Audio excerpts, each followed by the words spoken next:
Diddy's empire may be worth billions, but his wealth can't shield him from the prison issues that have surfaced at his door. Behind the luxurious mansions, private jets, and hit records, the mogul finds himself caught in the middle of fierce conflicts that could tarnish his flawless reputation. While the streets may have made Diddy a king, even royalty has its enemies. From explosive rivalries in prison to long-buried secrets coming to light, the battle is far from over. Like all prisoners, Diddy is entitled to only the basics, such as a commissary, tracksuit, and sneakers, with strict limits on accumulating personal items, as regular raids are conducted to prevent inmates from hoarding supplies. Diddy is reportedly being held in a section that isolates inmates from the general population. The Special Housing Unit, SHU, is notorious for its emphasis on isolation as a way to control inmates, and in this environment, even high-profile prisoners like Diddy are cut off from interaction with others. This could be a protective measure, as Diddy would face significant risks in the general population. The guards at the jail are said to use isolation as a strategy to break the spirits of inmates, making it a psychologically draining experience. Diddy's time locked in solitary confinement for most of the day is a far cry from the lavish parties and exclusive events he used to host. The constant surveillance and strict rules are unavoidable, with every movement of the inmates being carefully monitored. Diddy's life, once filled with luxury and admiration, has now been reduced to the stark routine of prison life. His days are likely filled with discomfort and humiliation as he follows a daily schedule that is worlds apart from his previous lifestyle.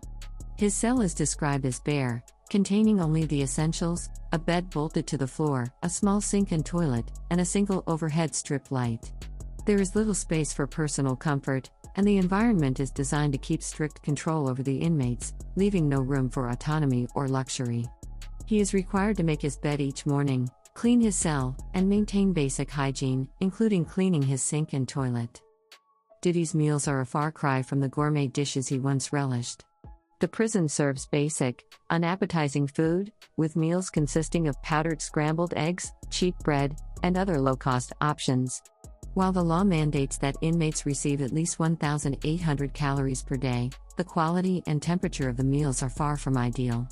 Diddy, who was once used to dining at upscale restaurants and enjoying meals prepared by private chefs, now eats cold institutional food with little variety in his diet. Although he has access to the commissary, he can only spend up to $160 every 2 weeks, a fraction of the wealth he once had at his disposal.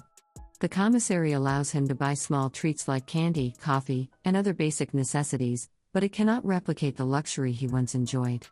One of the most significant challenges Diddy faces in prison is the lack of resources and mental stimulation.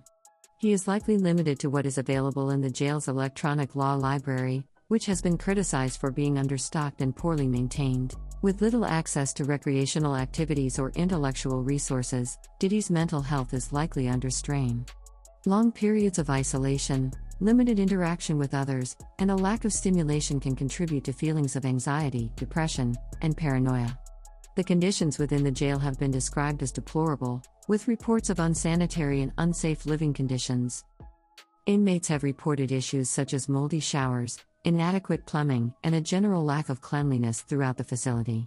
The prison is burdened by maintenance problems, with reports suggesting that work orders for repairs are often left unresolved. In 1 month alone, over 800 work orders were filed, highlighting the ongoing issues with the prison's infrastructure. The jail where Diddy is held has also gained a notorious reputation for violence, with frequent reports of assaults and stabbings. Inmates have access to homemade weapons, and the prison is often described as being dangerous, especially for high-profile prisoners like Diddy, who could become targets because of his wealth, status, and criminal charges.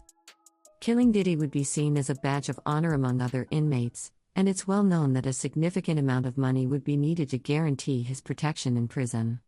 The jail has a long history of brutal assaults and deadly violence, and Diddy would likely become a prime target for other inmates aiming to make a name for themselves. As one former inmate pointed out, you don't last a minute in the general population if you're a high-profile target. The fact that Diddy is currently being kept in isolation underscores the severity of the threat he faces if placed in the general population. Given the extreme risks associated with being in general population, Diddy is likely to remain in protective custody for the duration of his time at the jail. Protective custody is a measure taken to shield high-profile or vulnerable inmates from harm, but it comes with its own set of challenges. Life in protective custody is often isolating, with limited interaction with other inmates and a constant sense of paranoia. Diddy, who once enjoyed a life of luxury and social prominence, is now living in fear for his safety, confined to a small cell and surrounded by the grim realities of prison life. Even in protective custody, the constant threat of violence and the mental toll of isolation can wear down an inmate's well-being. Diddy's legal team has attempted to secure his release on bail with a proposed $50 million bond, but these efforts have been unsuccessful, as the judge overseeing his case denied the request, leaving Diddy to continue serving time in the jail. His lawyers have described the conditions of his confinement as horrific, and it's clear that the mogul is struggling to adjust to life behind bars. Diddy's fall from grace is dramatic, as the once celebrated music mogul now finds himself living a life far removed from the luxury and excess he once enjoyed. The harsh conditions of the jail, combined with the threat of violence, constant surveillance, and the psychological strain of isolation, present a stark contrast to the lavish lifestyle Diddy once led. As he awaits his trial, the former mogul is forced to confront the brutal realities of life behind bars, where wealth and fame offer little protection from the unforgiving nature of the prison system.